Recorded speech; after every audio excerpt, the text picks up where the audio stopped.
Movie की शुरुआत में हमें फ्लिक्स और जून नाम के हस्बैंड और वाइफ कार में लड़ते हुए जाते दिखाई देते हैं, जिनके साथ ही उनका छोटा सा बेटा इयान भी था। दरअसल जून को पता चल गया था कि उसके हस्बैंड फ्लिक्स का किसी के साथ अफेयर चल रहा है, इसलिए वो उसके साथ झगड़ा कर रही है। लेकिन झगड़े से तंग आकर फ्लिक्स जून को बोलता है कि वो उसके साथ नहीं रह सकता, जल्द ही वो अलग हो जाएंगे। ये सुनकर जून को काफी बुरा लगता है और वो बोलती है कि अगर वो साथ नहीं रह सकते तो वो एक साथ मर तो सकते हैं। और तभी वो कार का स्टीयरिंग घुमा देती है, जिससे उनका एक्सीडेंट हो जाता है। इस एक्सीडेंट में जून और उसका बच्चा इयान तो बच जाता है, लेकिन फ्लिक्स की उसी टाइम डेथ हो जाती है। और फिर कुछ सालों बाद कैथी नाम की एक स्कूल टीचर को दिखाया जाता है, जिसका हाल ही में प्रमोशन होकर वो प्रिंसिपल बन चुकी है। और इसी खुशी में कैथी एक होटल में अपनी फ्रेंड्स मेगन और स्टेसी को पार्टी देती है। कैथी अपने हस्बैंड बैन से कुछ टाइम के लिए अलग हो चुकी। स्टेसी और मेगन उसे किसी दूसरे आदमी को डेट करने के लिए बोलती हैं,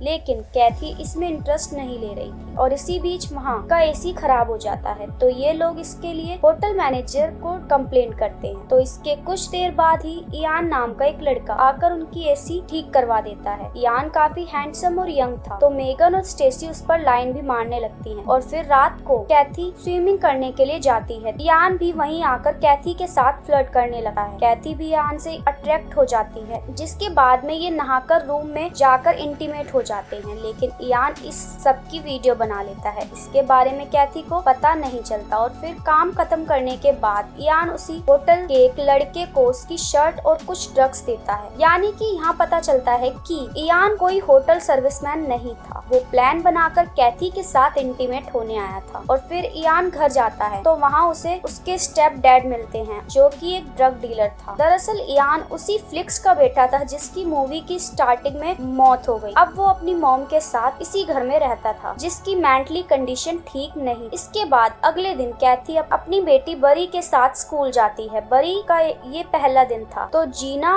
और लेजली उसकी फ्रेंड्स बन जाती हैं, क्योंकि वो प्रिंसिपल की बेटी थी। इसके अलावा इयान भी इसी क्लास में पढ़ता था, जो कि बरी के पास आकर उससे फ्रेंडशिप करने लगता है। ये देखकर बरी को भी काफी अच्छा लगता है। और फिर घर जाने के बाद बरी अपनी मॉम को बताती है कि उसका पहला दिन काफी अच्छा गया, उसके कुछ नए फ्रेंड्स भी बन गए हैं। ये सुनकर कैथी को भी काफी अच्छा लगता है। इसके बाद जब बरी स्कूल जाती है तो इयान फिर से उसे मिलता है। बरी को भी इयान का साथ पसंद आने लगा था। और फिर बरी इयान के साथ क्लासरूम में जाती है, तो वहीं उसकी मॉम कैथी भी थी, जो कि उनके टीचर को इंस्ट्रक्शन दे रही थी। वो जब बरी को इयान के साथ देखती है तो उसे अपनी गलती का एहसास होता है कि उसने इयान के साथ इंटीमेट होकर काफी बड़ी गलती की है। इसके बाद कैथी अपने ऑफिस में जाकर अपने सेक्रेटरी और सिक्योरिटी ऑफिसर से इयान के बारे में पूछती है, वो कैसा लड़का है। उन दोनों का यही कहना था कि इयान अच्छा लड़का नहीं है, उसके डैड ड्रग डीलर हैं। ये जानने के बाद कैथी बरी को इयान से दूर रहने के लिए बोलती है, लेकिन बरी अपनी मॉम के साथ ही झगड़ने लगती है, क्योंकि उसे इयान में कोई भी चीज गलत नहीं लग रही थी। एक तरफ इयान घर जाकर अपनी मॉम को कैथी की फोटो दिखाकर बोलता है कि उनका बदला काफी जल्दी पूरा होने वाला है। दरअसल इयान के डैड फ्लिक्स का अफेयर जिस लेडी से था वो कैथी ही थी, और अब इयान अपने डैड और अपनी मॉम की खराब हालत का जिम्मेदार कैथी को ही मानता है। खैर, इसके बाद कैथी के पास उसका हस्बैंड बैन आता है, जो कि उससे कुछ बातें करने के बाद अपनी बेटी बरी के साथ लंच के लिए एक होटल में जाता है। तो इयान, जो कि कैथी के घर पर नजर रखे होता है, वो भी बरी का पीछा करके उसे होटल में मिलता है। लेकिन इसी बीच उन दोनों को बातें करते हुए बरी के डैड देख लेते हैं, जो कि बरी को वहाँ से घर ले जाते हैं। घर आने के बाद बैन कैथी को बताता है कि लंच टाइम में बरी को उसका एक फ्रेंड मिला था। ये सुनकर कैथी समझ जाती है कि वो इयान ही होगा, जो उसके साथ गेम खेल रहा है। उसके बाद कैथी मेगन को बुलाकर उसके साथ इंटीमेट होने वाली बात बताती है, और ये भी बताती है कि इयान अब उसकी बेटी बरी को फंसाने के लिए उसके पीछे पड़ा है। ये सुनकर मेगन और कैथी बरी का पीछा छुड़ाने के लिए एक प्लान बनाते हैं। और फिर रात को कैथी स्कूल जाकर इयान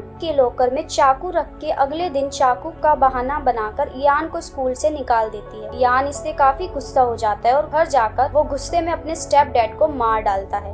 फिर अगले दिन इयान स्कूल में घुसकर बरी को अपने साथ ले जाता है, लेकिन जीना उसे जाते हुए देख लेती है और जब जीना से कैथी को पता चलता है कि बरी को इयान लेकर गया है तो वो बरी को कॉल करती है, लेकिन फोन इयान के पास था तो वो कैथी से बरी के बदले में ढेर सारे पैसे मांगता है। कैथी भी अपनी बेटी के लिए पैसे देने के लिए तैयार हो जाती है। इसके बाद इयान बरी को बताता है कि वो उसकी सिस्टर है, क्योंकि वो बैन की बेटी नहीं बल्कि उसके डैड फिलिक्स की बेटी है, कुछ साल पहले जिनका अफेयर कैथी से था। इसी के साथ वो उससे कैथी के साथ इंटीमेट होने वाली भी बात बताता है, पर ये सुनकर बरी को उसकी बातों पर विश्वास नहीं होता। बरी इयान से वापस जाने के लिए बोलती है, पर इयान उसे जाने नहीं देता और फिर कैथी भी इयान के पास पहुंच जाती है, जहां वो इयान को समझाने की कोशिश करती है, लेकिन वो समझने के लिए तैयार नहीं था, क्योंकि वो पैसे के साथ बरी और अपनी मोम को लेकर कहीं दूर निकलना चाहता था। और यहाँ कैथी एक्सेप्ट कर लेती है कि वो इयान के साथ इंटीमेट हुई थी। ये जानकर बरी को काफी बुरा लगता है, लेकिन कुछ देर बहस करने के बाद इयान कैथी को गन से मारने लगता है, तो कैथी ये देखकर इयान को लेकर ऊपर से कूद जाती है, जिससे इयान वहीं मर जाता है। और फिर मूवी के क्लाइमैक्स में बरी और कैथी फिर से हैप्पी दिखाए जाते हैं, जिसके साथ इस मूवी का भी एंड हो जाता है। तो गाइस, अगर आपको मेरी ये वीडियो और मेरी एक्सप्लेनेशन पसंद आई तो वीडियो को प्लीज लाइक कर दे। मिलते हैं हमारी अगली वीडियो और अगली एक्सप्लेनेशन के साथ, तब तक के लिए बाय बाय गाइस। आपको ये वीडियो कैसी लगी हमें लाइक करके बताएं और अपने दोस्तों के साथ शेयर करें और हमारे चैनल को सब्सक्राइब करना ना भूलें। धन्यवाद।